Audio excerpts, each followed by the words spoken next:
माँ और बेटे की मोहब्बत बताता हूँ जो यहाँ हमने बुनेर में देखी।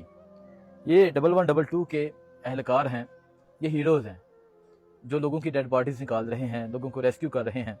125 लोगों की डेड बॉडीज़ निकाली और ये मुझे बताते हुए इमोशनल हो गए और कहते हैं कि हम जितने रेस्क्यू 1122 के एहलकार थे रोने लग गए जब हमने एक वाक़या देखा कि हम ये भाई जो हैं कि हमें पता चला एक डेड बॉडी है, हम पत्थर वगैरह साइड पे किए और जब निकालने लगे तो एक माँ थी और उसकी गोद में एक छोटा सा बेटा था और माँ ने किस तरह पकड़ा हुआ था? इसी तरह बिल्कुल जिस तरह जी। जिस तरह वो लोग माँ अपने औलाद को उठाती ना, उसी तरह उसने पकड़ा हुआ था मजबूती से। दोनों हाथ भी इसके इस तरह थे, बिल्कुल बच्चा भी इसी जगह पे बिल्कुल। माँ ने इस तरह अपने बच्चे को पकड़ा हुआ था।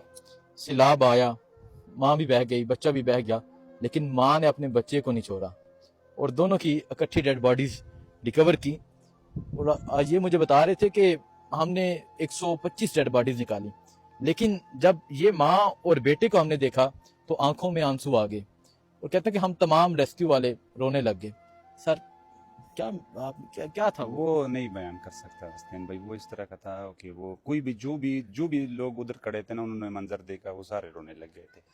किस तरह का मंजर था, माँ ने अपने बच्चे को गोद से नहीं छोड़ने दिया और दोनों मौत की नजर हो गए।